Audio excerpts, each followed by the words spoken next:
It's the dictionary. Dictionary. It's the dictionary. Dictionary. It's the dictionary. Dictionary. It's the dictionary. It's the dictionary. Hello, word nerds, and welcome to the dictionary. My name is Spencer, and we're just gonna get all chill and cool right now, aren't we? Oh yeah, Daddy-o. What am I doing? This is episode F58. 58. And I really hope that the previous episode was so ridiculously fantastic with a guest. I should probably schedule that one. I suspect it was a really wonderful episode, especially after our just so amazing presidential election that just happened. Okay, the first word in this episode is femoral. Femoral, or just femoral, 2 syllables instead of 3.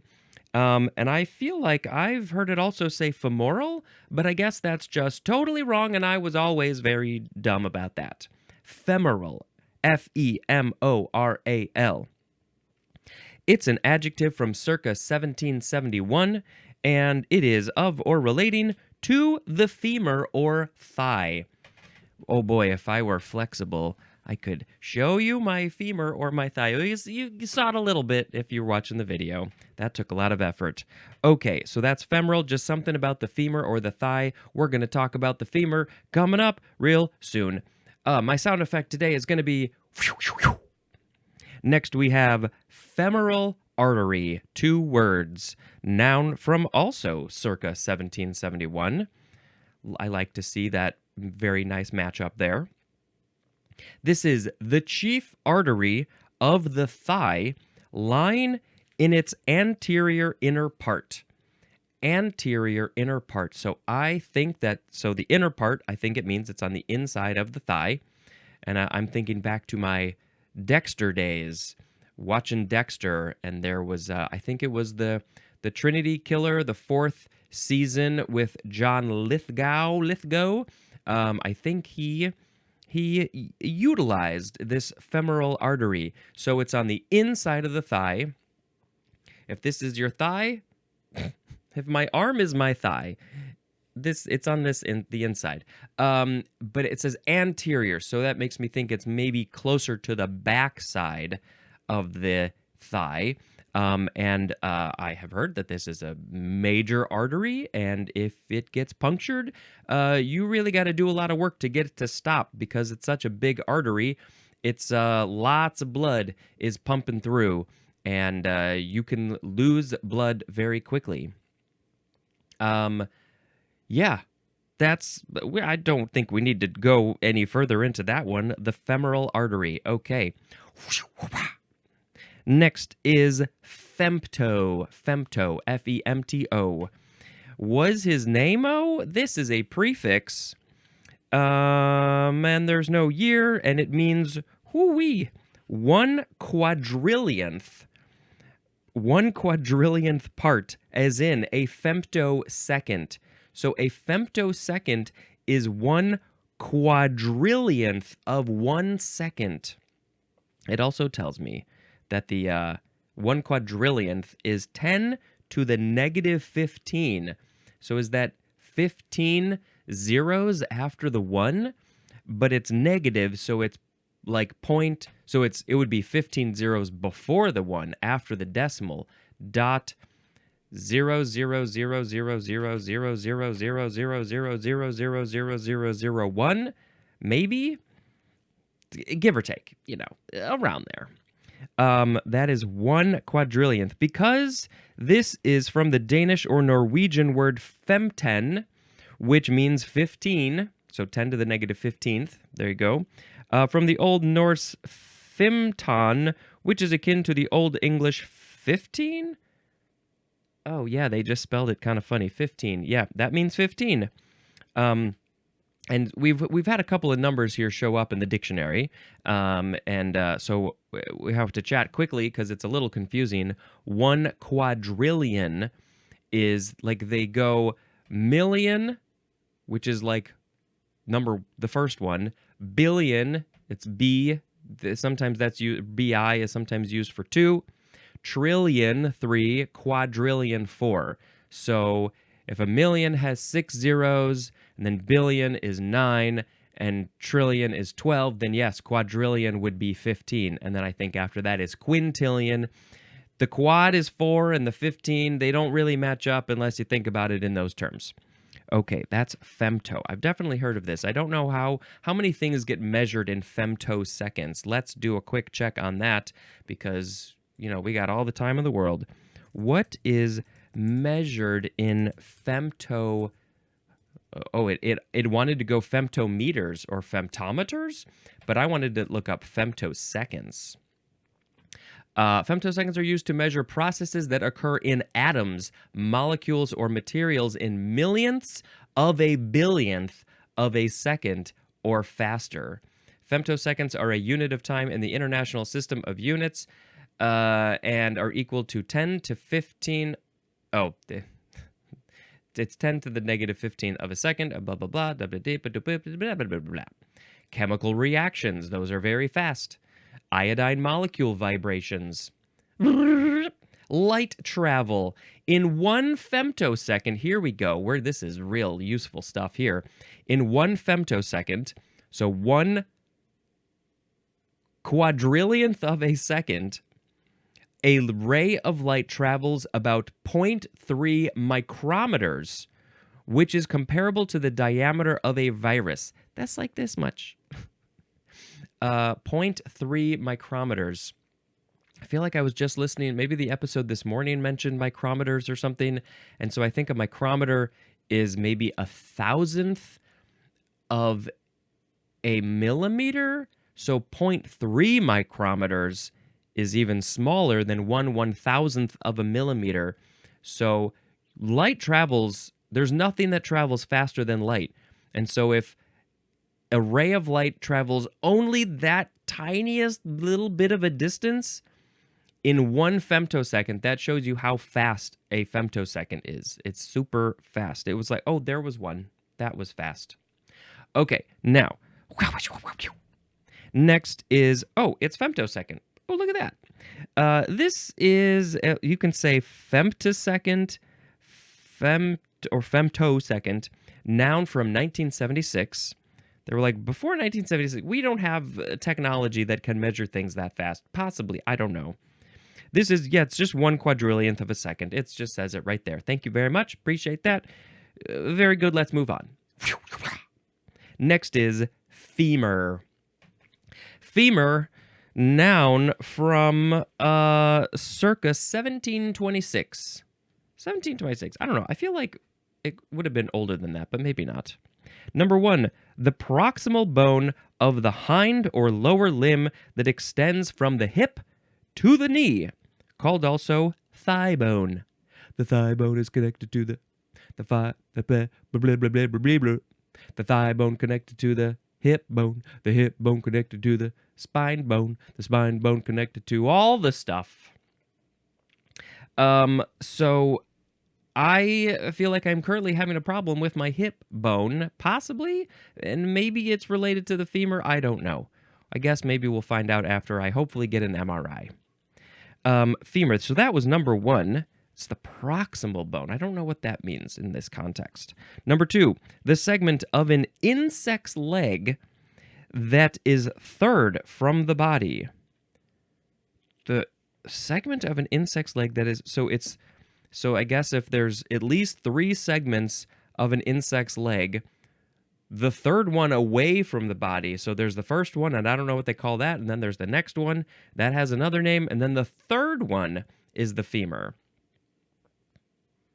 What are the other ones called? I don't know. Okay, what is the etymology for femur? Oh, the plural is femurs or femora. And this is from, it's just the Latin word for thigh. That's literally what it is. I guess it's, femur might be how they said it in Old Latin times, that it's just the thigh. So the bone got that term. And the femur is, I believe, it is the biggest, strongest bone in the human body, the average human body, I guess. and it's the one that's the hardest to break because it is so much thicker and stronger than all the other ones. And that's what I've heard. All the other ones are smaller and skinnier, and so if you break your femur bone, you know that was a very, very intense situation. Next is fen, F-E-N, first form noun from before the 12th century. This is lowland that is covered wholly or partly with water, unless artificially drained, and that usually has peaty alkaline soil and characteristic flora, as of sedges and reeds. I kept on looking up to the camera to make it more interesting for you, but I was losing my place and didn't read it right. So it's lowland that is partly covered with water or completely covered with water, and unless it is artificially drained. So I guess somebody else can come in and say, I'm going to take this water. And that it usually has peaty alkaline soil and the flora that I guess would be characteristic of that alkaline soil, like sedges and reeds. Fen, I've never heard of this. What's the etymology? This is from Old High German fena, which means fen. Also from Sanskrit panka, which means mud. I mean, yeah, if there was water on this land, then there's probably going to be some mud. But that's it. There's no more etymology for fen. That's it. Fen, second form, noun from 1916. It just says see yuan, Y-U-A-N, in the money table. And so this is the Chinese word fen for their money. And maybe it's the way, I don't know, is this the older version of the yuan or what? I'm not sure. You gotta wait until the money table for us to talk about that. The first form of the word fence. Fence, noun from the 14th century. Number 1 is archaic. A means of protection, and the synonym is defense. Defense. A means of protection. So is it just anything that is defending your place? Would be just fence. Fence. I think you can see a connection. We say defense. I remember helping with a video where people were acting as if they were sports fans, and they held up a D and they held up a fence. Defense. But literally, there is a connection to that word defense stopping something and a literal fence in front of your house. Okay, number 2, a barrier intended to prevent escape or intrusion or to mark a boundary, especially such a barrier made of posts and wire or boards. So many things can be called a fence. You put up some chicken wire, you put up some wood, you put up some metal. I want a very fancy metal gate with sharp, pointy things, so if people try and climb over it, they will get impaled. Number 2B, an immaterial barrier or boundary line. That's it for that one, as in, on the other side of the fence in the argument. This is not a literal fence. This is what side of the fence are you on when we were talking about, I don't know, politics or something? Oh, they're on that side of the fence. Oh, they're straddling the fence. Oh, yes, that's probably where we hear it more often. Oh, they can't make up their mind. They're straddling the fence. They're just sitting on that fence, hurting their butts. 3. The synonym is the first definition for the word fencing, which will be in this episode. Number 4A. A receiver of stolen goods. A receiver of stolen goods? Well, what's 4B? It's going to be related. A place where stolen goods are bought. Well, since I don't ever steal things, I am confused about this one. The fence? The fence? The receiver? The person who receives the stolen goods? Is the fence where the stolen goods go? Is the fence? This is a new one for me. I don't know. Fenceless is an adjective, and fencelessness is a noun. Oh, there's a phrase, on the fence. Here we go. In a position of neutrality or indecision. Sorry, I shall not make any decisions. You must do it all for me. I am on the fence. I just can't make up my mind. It's very hard to make decisions sometimes. Fenceless. It's very funny to see a house that has a gate in front of the walkway to the front of the house, but there's no fence. On either side of the gate, there's no fence. What is the point of the gate? I don't get it. I don't get it. Okay, we now must look at the etymology, which says, this is from Middle English, fens, which is short for defends, which means defense. That's all it is. The what is it? The white picket fence that you put up is it's definitely going to stop people. It's going to be your defense for your house so people cannot come in. There's no way that anybody can climb over it or knock it down. The second form of fence is a verb from the 15th century, starting with transitive. Number 1A, to enclose with a fence. Don't fence me in. I think that's a song. Number 1B, 1B1. To keep in or out with a fence. You put up a fence. Are you keeping something in with the fence? Or are you keeping something out with the fence? Ooh, what are you keeping out? Those spooky, scary monsters. Number 1B2. To ward off. Just shoo, go away. I'm fencing you away. Please go away. Number 2. To provide a defense for. So maybe in the football game, the American football game, if you've got the line of defense men, are they fencing? Because they are providing a defense for the goal. Yeah. Number 3, to sell to a fence. And the thing that you are selling is stolen property. Here it comes up again. No surprise. So if you're fencing the stolen goods, you're selling them to a fence. You're fencing them to a fence. I don't know this one at all. Okay, intransitive, 1A. To practice fencing. Yep, that's it. To practice fencing is to fence. 1B1. To use tactics of attack and defense, resembling those of fencing. Fencing, we'll talk about that in a second, but that's when you've got the sword in your hand, and hopefully you're covered in very protective material, especially your face and your organs. And so if you are using the tactics of fencing, either the tactics, and also the defense tactics, then you are fencing. But you're not literally fencing, but you're using them like fencing. It's fencing. It's all fencing. Life is fencing. Let's see. Now we have 1B2.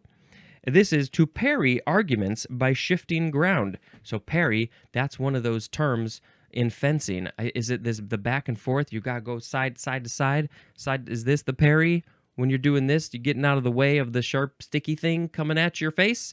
But this is not the literal fencing. This is not the literal moving your body. This is you're parrying arguments by shifting ground. So I don't know exactly because I don't do the debates, but you're in your argument, in your words, you're shifting ground, you're moving around, and so you're coming at it from another way or something. I don't know. It's fencing. Duh. Number 2 is archaic, and it is to provide protection. Defense. Fencer is a noun.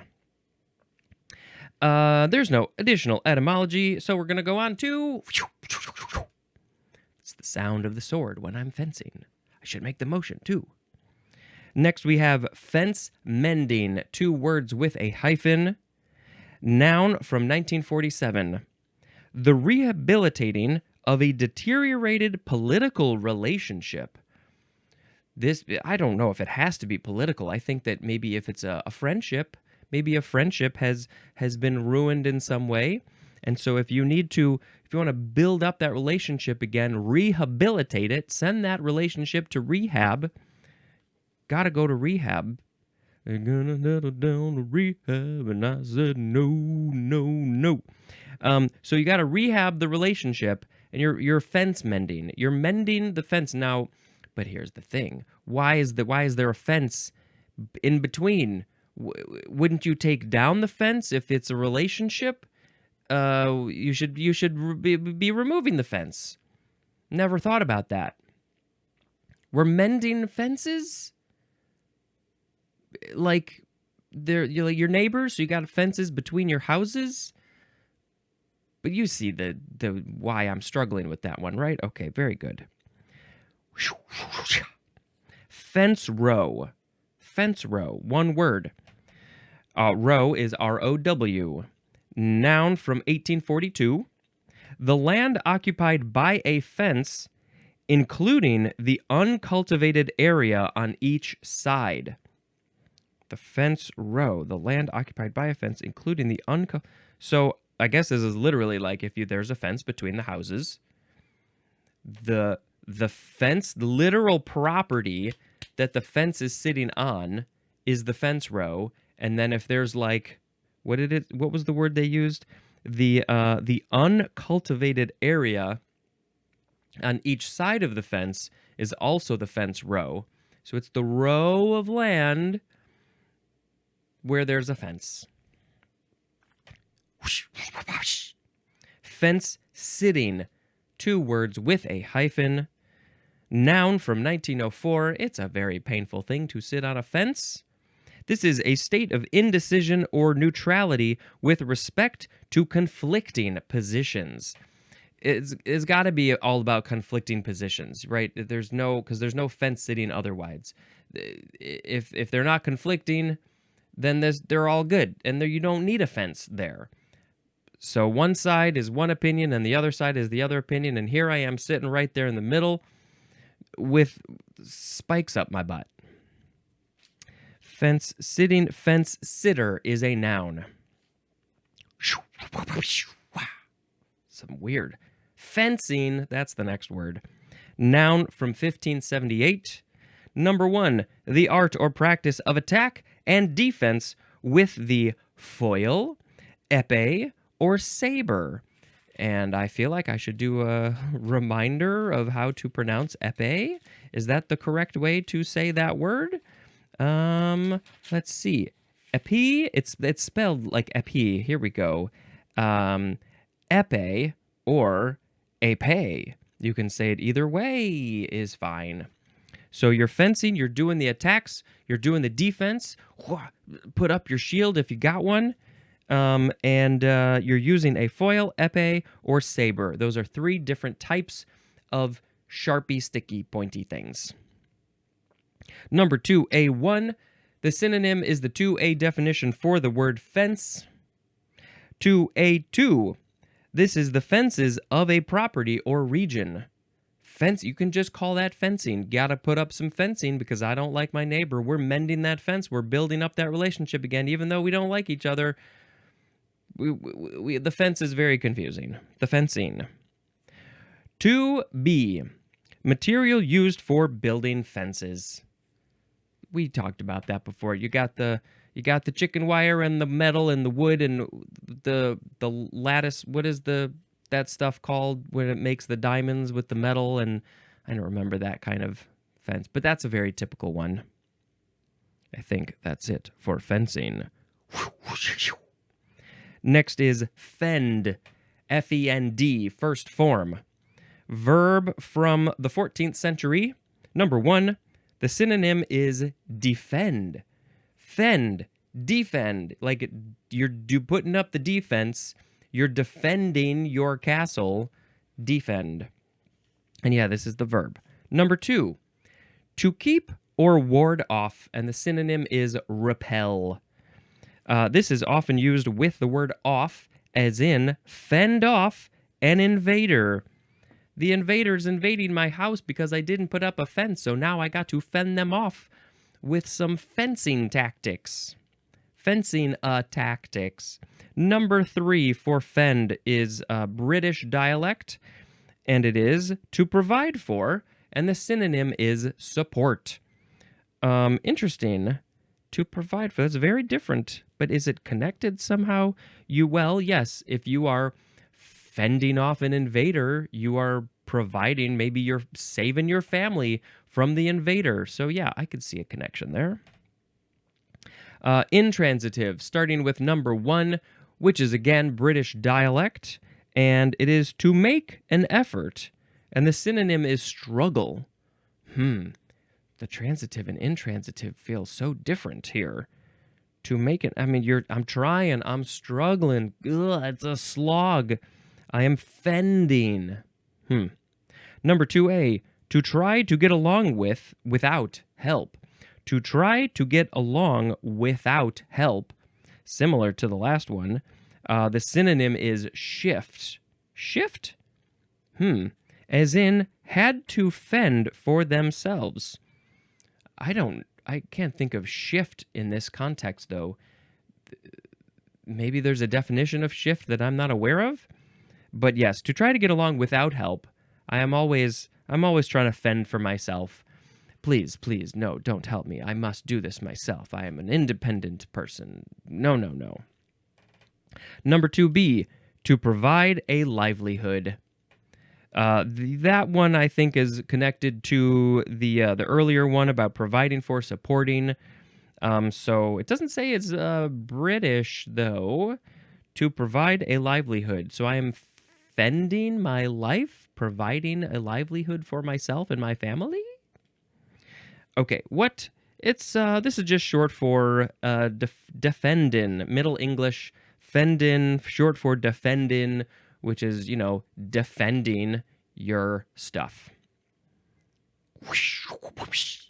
The second form of fend is a noun from 1721.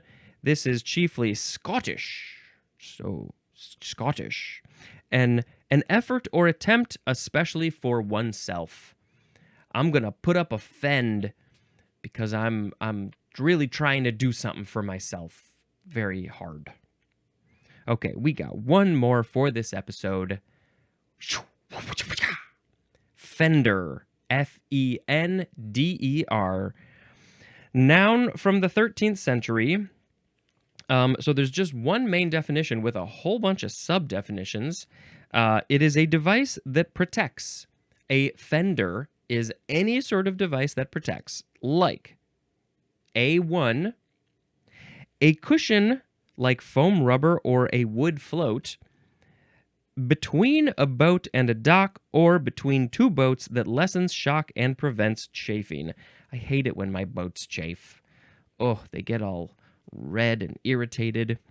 And so, yes, it's a bumper between the boat and the dock, or the boat and the boat, and so it's very smart to put on these fenders. Well, now, similarly, we have A2, a pile or a row. What? A pile or a row or cluster of piles placed to protect a dock or bridge pier from damage by ships or floating objects. Yeah, sometimes you'll see those vertical pieces. They're covered with boards and stuff, vertical boards all around it. And so in case a boat happens to hit it, it might be a little bit protected. Although I think recently, was it like within the last year or two, there was a boat that hit that pylon and the whole bridge toppled over, and that was not good, and I believe people died. So you're welcome for that very sad story about fenders. The fenders could not do enough. Let's see. Next is B. The synonym is railing. So is that like the railing next to stairs? Possibly. That's a fender. Maybe. I don't know what railing we're talking about. C. A device in front of locomotives and streetcars to lessen injury to animals or pedestrians in case of collision. Well, if a locomotive hits a human, I don't know how much a fender is going to do to protect the human. But I guess if they're going slow enough, if the train is going slow enough, the streetcar is going to be going slower than a locomotive, then maybe it'll provide some protection. It's going to have to be pretty squishy, though. That's going to have to be a very squishy fender, not a hard fender. Humans are very squishy, and we don't like it when we get hit by hard things. Okay, we are on D now. A guard over the wheel of a motor vehicle. Well, I assume you're talking about the literal wheel. Oh, if I had a toy car here, that would be great. I don't think I have any toy cars. Toy car, toy car, toy car. So yeah, the wheels, there's 4 wheels usually, and right above the wheel, I guess you call that the fender. The wheel fender, but we know that they got them on the front part too. Is that going to be one of these? I don't know. E, a low metal frame or a screen before an open fireplace. Call that a fender? Thought you just called it the screen. You called it the fire protector, the keep the fire in thing. I don't know. Huh. Fender. Yeah, I feel like that has another name though. F, an oblong or triangular shield of leather attached to the stirrup leather of a saddle to protect a rider's legs. Probably from chafing again. Now, I don't know if a single one of those mentioned the fender of a car not above the wheel, but in the front or back of the car. Did I miss something? I mean, it mentioned a guard over the wheel of a motor vehicle, but that I feel like that's literally over the wheel on the side, not the front or the back. I'm looking through all these other things and I'm railing. Probably not that. No. I mean, a device in front of locomotives or streetcars, I guess that would be it. But that one, streetcar, it's a car in a street, but why wouldn't you say a motor vehicle in that context? Huh. Interesting. We have, what else do we got? We got fendered is an adjective. I feel like I should walk around fendered. I should just put up a fender around my body in case I get into collisions with animals or other people. Or maybe I should just go around in one of those big blow-up bubbles. And so I would be just in a full body fender. Fenderless is an adjective. And that is it. I mean, we know this comes from defend. It's defending the stuff. Okay, I am going to pick a word of the episode. There's so many words in that song. It's not a song, and there's a lot of words in that song. Okay. Today we had femoral artery, femtosecond, or just femta. Femur, fence, fence mending, fence row, fence sitting, fencing, fend, and fender. And I believe I'm going to pick fence sitting, 2 words with a hyphen, as the word of the episode, because I don't like to make decisions. I'm always fence sitting. I like sitting on fences because I don't have to make a decision in that context. The best songs ever. Now, I'm going to tell you about a couple more movies. I think the last couple episodes I recorded, they're airing much earlier, and I think I may have talked about movies. And so, from your context, the order of my movies are all out of order, but who cares? Let's see, where are we? Saturday night. We watched this one in the theater. The original name of Saturday Night Live was Saturday Night. And so this movie is called Saturday Night, which is about the previous 2 hours-ish before the very first episode of Saturday Night Live 50 years ago. Was it 74? Right around 74. You'd think it would be 74 because I'm in 2024 now. Anyway, fascinating to see all the stuff that went on. I'm very curious to know how true it is. I assume it's mostly true, maybe a little fictitious just to sort of help with the flow of things. But I have to imagine it's largely true. And it seemed bonkers. I mean, that show is bonkers. But then, the whole issue, that the underlying issue is this show going to succeed? We don't know what this is, made by a whole bunch of people. We don't know. They're very talented and funny, but this is a whole new weird thing. So, you're probably not going to survive, and we're going to take you off the air.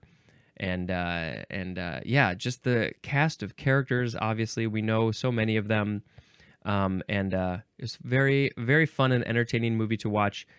High energy, and it's all very well choreographed.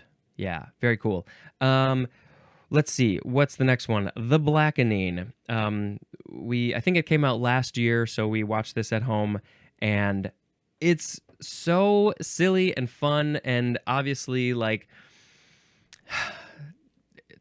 talks about all of the common. I don't feel like I'm the right person to even say anything about it. You just have to watch it. I mean, it deals with a very, like, racist board game, and of course starts off with the whole trope of the black person dying first. And it just goes on from there. So it's like horror-ish. Yeah, obviously there's like some scary suspenseful stuff. But it's very funny. The cast of characters is wonderful, and we had a great time watching that movie. So I suggest you should watch it too. Okay, that's it for this episode. Thank you so much for checking out the show. This has been Spencer, Fencer, defensing information. Goodbye.